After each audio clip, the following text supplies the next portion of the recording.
Hello friend, आज हम लोग देखेंगे त्रिकोणमिति, ट्रिग्नोमेट्री देखेंगे जो क्लास 10th के लिए इम्पोर्टेंट है। तो जो ये ट्रिगोनोमेट्री है, ट्रिगोनोमेट्री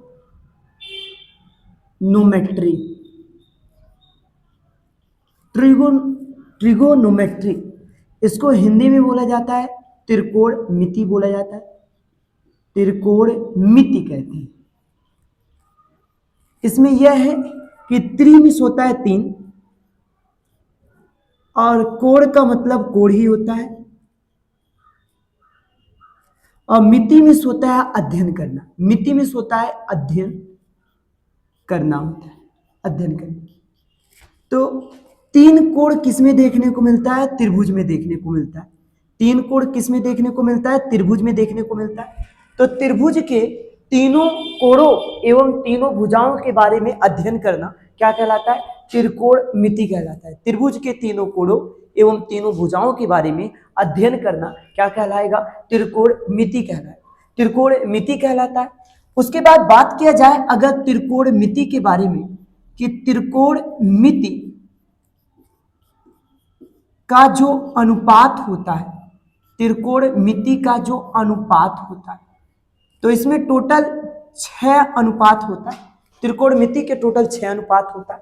कौन कौन सा अनुपात है इसको समझेंगे। एक होता है भाई साइन थीटा, दूसरा होता है कॉस थीटा, तीसरा होता है टेन थीटा, चौथा होता है कॉट थीटा, पांचवा होता है सेक थीटा, और छठवां जो होता है ये होता है तुम्हारा कोसेक थीटा होता है, कोसेक थीटा होता है। और बात किया जाए ये जो साइन थीटा होता है, लिखा तो गया है सिन लेकिन पढ़ा क्या जाएगा? इसको साइन थीटा बोला जाएगा। और थीटा जो है कोण को प्रदर्शित कर रहा है, और साइन जो है ये त्रिकोणमिति अनुपात है, त्रिकोणमिति अनुपात है। और कोस लिखा है लेकिन पढ़ा क्या जाएगा? कॉस। इसी प्रकार से टेन का तो टेन ही होगा। ये कोट लिखा है, COT लिखा है लेकिन इसको पढ़ा जाएगा कॉट थीटा। और यहाँ पे सेक थीटा और ये क्या है? Cosec theta. तो त्रिकोणमिति जो होता है इसमें टोटल कितना अनुपात होता है? 6 अनुपात होता है। और अगर बात किया जाए ये जो साइन है, साइन की थीटा का जो उल्टा होता है, साइन थीटा का जो रेसिप्रोकल होता है, साइन थीटा का जो उल्टा होता है वह होता है कोसेक थीटा। और कॉस थीटा का उल्टा क्या होता है? Sec theta. और टेन थीटा का उल्टा क्या होता है? Cot theta. ये सब उल्टे का संबंध है। अच्छा, यदि ऐसे दिया हो कि साइन थीटा बराबर, अगर साइन थीटा बराबर 4/5 दिया, मान लो अगर साइन थीटा बराबर 4/5 थीटा है तो कोसेक थीटा बराबर कितना होगा? अगर ऐसा कोई पूछा तो कहेंगे भाई कोसेक थीटा जो होगा वह 5/4 होगा, 5/4 इतना हो गया। कोसेक थीटा अगर साइन थीटा बराबर 4/5 है तो कोसेक थीटा बराबर हो जाएगा 5/4, उसी का उल्टा हो जाएगा। उसी प्रकार से कॉस और सेक का भी संबंध होता है, और टेन और कॉट का संबंध होता है। अच्छा, यह जो त्रिकोणमिति है अगर देखा जाए तो केवल और केवल एक समकोण त्रिभुज के लिए ही दिया हुआ है 10th में। तो यहाँ पे ABC ऐसा नाम दे दें। अब ये जो तिरछी भुजा, जो सबसे बड़ी भुजा होता है, इसको कर्ण कहते, तिरछी भुजा को कर्ण कहते। और जो सीधी भुजा है, जो सीधा भुजा है, इसको बोलते हैं लंब। और ये जो नीचे जो आधार है, जो नीचे है, इसको बेस बोला जाएगा, बोले तो आधार कहेंगे। कर्ण है जो सबसे बड़ी भुजा, और लंब दिया है और आधार दिया है। यहाँ पे बीच में कितना अंश का कोण बना हुआ है? 90 अंश। इसलिए इसको कौन सा त्रिभुज बोला जाता है? इसको बोला जाता है समकोण त्रिभुज, जिसका एक कोण कितना होता है? 90 अंश। ये समकोण त्रिभुज है, ये समकोण त्रिभुज है, right angle triangle, right angle triangle है। अच्छा, इन तीनों भुजाओं में कैसा संबंध होता है अपने त्रिकोणमिति अनुपात के साथ? अगर बात करें हम संबंध के बारे में तो इसके लिए हमें पढ़ना पड़ेगा लाल बटे कक्का को, लाल बटे कक्का को पढ़ना पड़ेगा। और लाल बटे कक्का में यल का मतलब होता है लंब, ए का मतलब होता है आधार, और यल का मतलब होता है लंब, और ए का मतलब होता है आधार, और यहाँ पे भी के का मतलब कर्ण है, और ये भी के का मतलब होता है कर्ण। मतलब लाल बटे कक्का में यल का मतलब लंब, ए का मतलब आधार, यल का मतलब लंब और के का मतलब कर्ण होता है। तो अगर बात करें हम यहाँ पे कि साइन थीटा लिख दें और साइन थीटा के बाद कॉस थीटा लिख दें और कॉस थीटा के बाद टेन थीटा लिख दें, तो ये जो टेन होता है, टेन थीटा का जो उल्टा होता है उसी के जस्ट नीचे लिख दिया जाए कॉट थीटा लिख दिया जाए, और कॉस के उल्टा को यहाँ पे लिख दिया जाए सेक थीटा, और साइन के उल्टा को क्या लिखा जाएगा, कोसेक थीटा लिखा जाए। कोई पूछेगा भाई साइन थीटा बराबर क्या होता है, कहेंगे लंब बटा कर्ण होता है। कोई पूछेगा टेन थीटा बराबर क्या होता है, कहेंगे लंब बटा आधार होता है। अगर कोई नीचे से पूछेगा कि भाई सेक थीटा का वैल्यू बताओ, तो कहेंगे कर्ण बटे आधार। नीचे से पूछेगा तो नीचे से बताएंगे और ऊपर से बोलेगा तो ऊपर से बताएंगे। तो अगर बात करें हम साइन थीटा को तो इस तरह से पढ़ेंगे, इस तरह से रीडिंग करेंगे, पढ़ेंगे, ऊपर से नीचे की ओर आएंगे। और अगर नीचे से ऊपर जाओगे तो इस तरह से ऐसे बोलेंगे कॉट थीटा बराबर आधार बटा लंब होता है, आधार बटा लंब होता है। ठीक है, अगर बात किया जाए ये जो लाल बटे कक्का है, इसमें साइन का उल्टा क्या दिया हुआ है, कोसेक दिया है। कोसेक थीटा बराबर कर्ण बटा लंब और साइन थीटा बराबर क्या होता है, लंब बटा कर्ण होता है। अगर इसके बाद का टॉपिक देखा जाए, एक होता है पाइथागोरस प्रमेय, पाइथागोरस थ्योरम, जिसे पाइथागोरस प्रमेय बोलेंगे।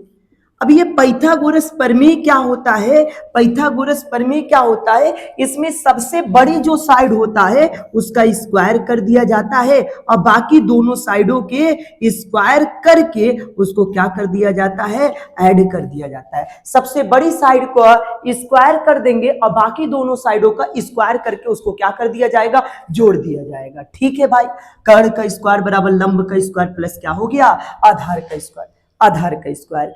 अब देखो ये जो पाइथागोरस प्रमेय होता है, इसका उपयोग जब किसी राइट एंगल ट्रायंगल में, मतलब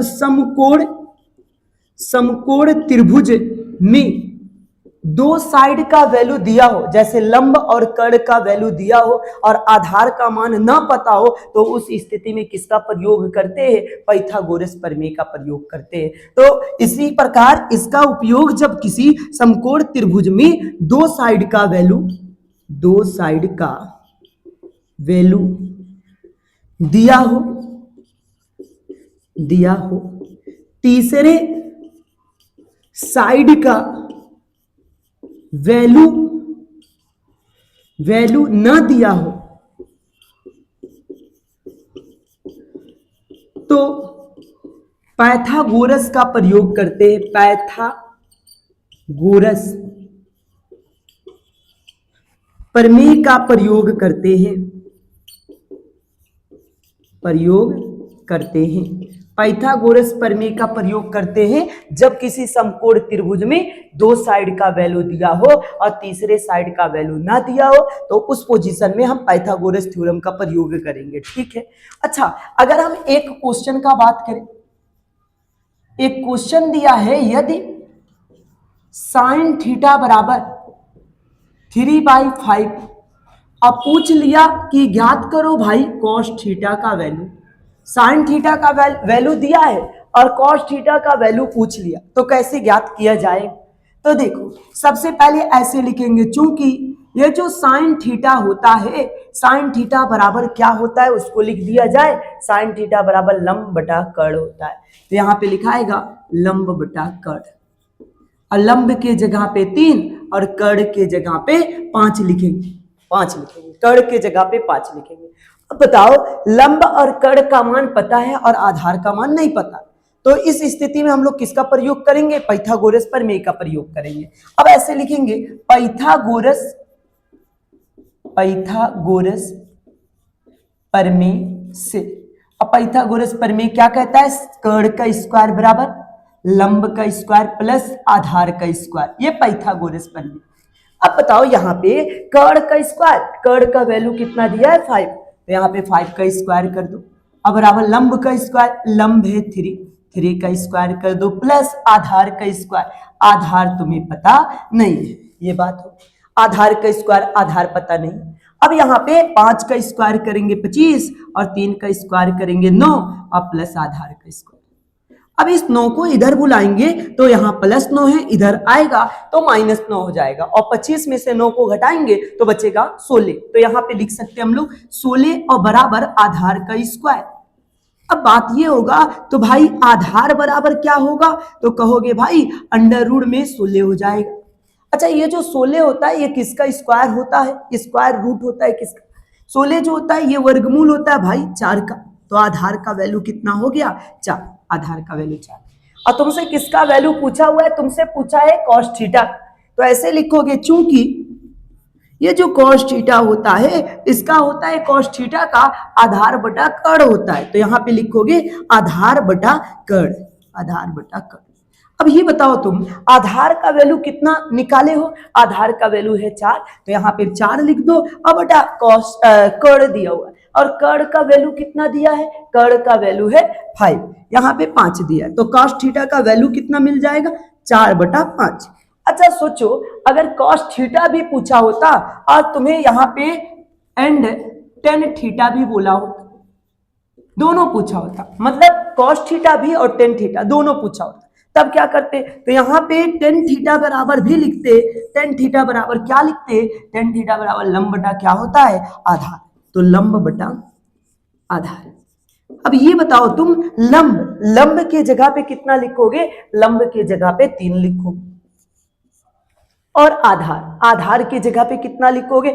आधार के जगह पे 4 का प्रयोग करेंगे। आधार के जगह पे कितना प्रयोग करेंगे? 4 प्रयोग करेंगे। तो टेन थीटा बराबर कितना होगा? 3/4 होगा। इसी प्रकार से एक क्वेश्चन और देख लिया जाए, एक क्वेश्चन और देख लिया जाए। मान लो क्वेश्चन दिया हुआ है यदि टेन थीटा बराबर दे दिया 1/√3, टेन थीटा बराबर 1/√3 और पूछ लिया ज्ञात करो तो अन्य दो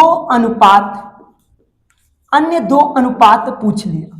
मतलब टेन थीटा का वैल्यू दिया है और 2 अनुपात और पूछ लिया। अच्छा, टेन थीटा दिया है तो हम लोग और किसका मान निकालेंगे? और निकालेंगे साइन थीटा और कॉस थीटा का मान निकालेंगे। अगर कॉस थीटा दिया होता तब किसका मान निकालते? तो कॉस थीटा दिया होता तो साइन थीटा और टेन थीटा निकालते। मतलब ऊपर वाले को ही मेन बोला जाता है, fundamental ratio, fundamental trigonometry ratio है, मतलब मूल त्रिकोणमिति अनुपात, इन्हीं तीनों को कहते हैं। और जो नीचे जो तीनों दिया हुआ है उसका अपोजिट है। अगर साइन थीटा पूछेगा तो कॉस थीटा और टेन थीटा भी 2 रेशियो उसका फंडामेंटल होगा। और कॉस थीटा दिया रहेगा तो हम लोग साइन थीटा और टेन थीटा निकालेंगे।